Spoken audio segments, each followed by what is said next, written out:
մթնոլորտային օդի պահպանության բնագավառում 2025-2030 թվականների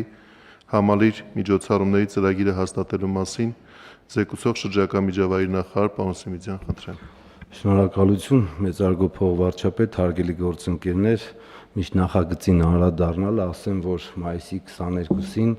աշխարհը նշում է կենսաբազմազանության միջազգային եւ Հայաստանը որպես կենսաբազմազանության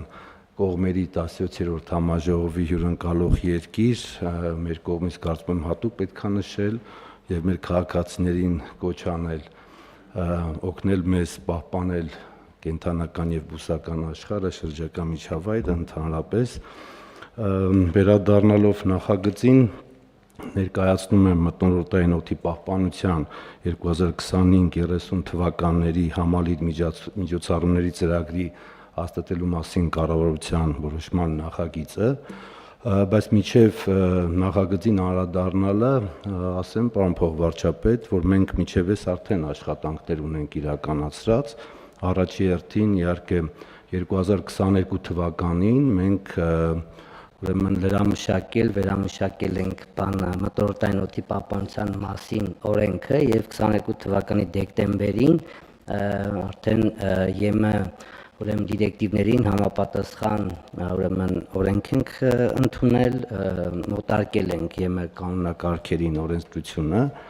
2023 թվականին Ավստրիայի շրջակա միջավայրի գործակալության կողմից ուսումնասիրություն է տեղի ունեցել մթնոլորտային օդի պահպանության մեր կարողությունների զարգացման հայեցակարգ է մշակվել, որի հիման վրա էլ 5 տարվա միջոցառումներն ենք ուրեմն մշակել եւ հաստատման բերել կառավարություն, նաեւ ասեմ, որ 2024 թվականին մենք 2 դիտակայան ենք ձեռք բերել բյուջետային ֆինանսավորմամբ, որոնք արդեն Երևան քաղաքում ուրեմն տեղադրման փուլում են գտնվում եւ ըստ էության ըստ այս ուրեմն նախագծի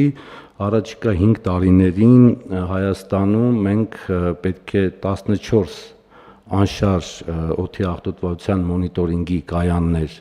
ուրեմն ձեռք բերենք, ասեցի երկուսը արդեն ձեռք բերել ենք, Երևանում անհրաժեշտ են 6 դիտակայան,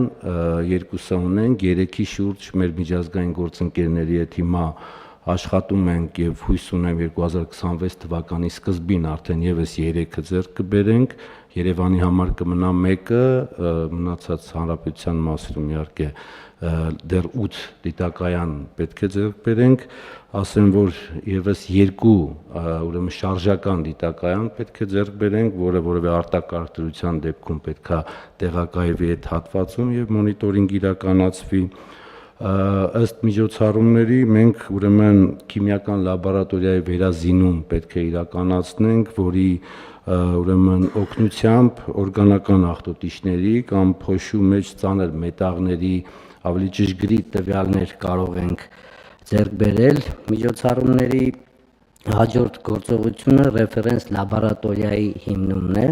որը մեզ հնարավորություն կտա մոնիտորինգի համակարգի գործիքների ճշգրտությունը ուրեմն հասկանալ, մենք հիմա գիտենք, որ օրինակ Երևանում օդի աղտոտվածության վերաբերյալ տարբեր միջոցներով տվյալներ ենք ստանում, որոնք գործատության մեջ անգամ միջազգային ստանդարտներով հաստատված չեն, բայց ամեն դեպքում նման լաբորատորիան մեզ նաև կօգնի այս սարքերի ճշգրտությունը եւ մեր ձեռք բերված սարքերի շարունակական ճշգրտությունը ապահովել, մենք նաև օրենսդրական ուրեմն նոր նախաձեռնություններով հանդես կգանք, մասնավորապես շինհրապարակներում եւ հանքարդյունաբերության ուրեմն տնտեսվարողների մոտ ուրեմն փոշեճնշիչ սարքավորումների կարգավորումը կմտցնենք ճշգրիտ սարքերի, որոնք գործունեության ընթացքում տնտեսվարողները պարտավոր կլինեն օգտագործել, որի արդյունքում նաև փոշու արտանետման նվազում կունենանք Նաև իհարկե վարչարարության որոշակի խստացումներ ունենք ըստ միջոցառումների Երևան քաղաքում կանաչ տարածքների մեծացման ուրեմն կետ ունենք շուրջ այս պահին 41 հեկտար Երևան քաղաքում անհրաժեշտություն կա կանաչ տարածքների նոր կանաչ տարածքների հիմնման եւ իհարկե նաեւ միջոցառումների մեջ իրազեկման աշխատանքները կլինեն եւ մենք համոզված ենք, որ այս միջոցառումների արդյունքում Հայաստանում կունենանք օդի աղտոտվածության մոնիտորինգի ժամանակակից համակարգ, ճշգրիտ տվյալներ, որի շրջանակում էլ իհարկե